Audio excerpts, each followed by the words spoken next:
అబ్బాయి చెప్పాడు, ఇప్పుడు ఆటో బయటికి తీయాలంటే భయం వేస్తుందనే పరిస్థితి. నేను ఒక్కడి మాత్రం చెప్తున్నానన్నా, వైఎస్ఆర్ కాంగ్రెస్ పార్టీ ఏదైతే ఈ యొక్క ప్రభుత్వంలో ఆటో డ్రైవర్లు ఏ విధంగా ఇబ్బందులు పడుతున్నారో, రేపటి రోజు తెలుగుదేశం జనసేన ప్రభుత్వంలో రూరల్ నియోజకవర్గంలో మాత్రం ఇబ్బంది పడే ప్రశ్నే లేదు. దాని నాది బాధ్యత. రాష్ట్రం అంతా కూడా ఏదైతే ఆటో డ్రైవర్ల సంక్షేమం కోసం ఎలాంటి కార్యక్రమాలు చేస్తే బాగుంటుందో చంద్రబాబు నాయుడు గారితో, పవన్ కళ్యాణ్ గారితో మాట్లాడి మేనిఫెస్టోలో పెట్టేశాం. మేము అందరూ కూడా చెప్పేది ఏంటంటే, ఇంకా ఆలోచించేయండి. ప్రభుత్వాలు ఏ పనులు చేస్తే ఆటో డ్రైవర్ల సంక్షేమం కోసం చేయొచ్చు, ఆటో డ్రైవర్ల సంక్షేమం బాగుంటుంది.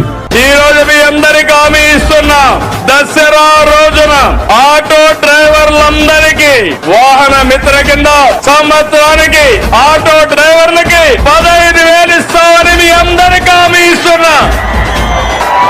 ఎన్నికల్లో చెప్పా, ఎన్ని కష్టాలున్నా చేస్తాం.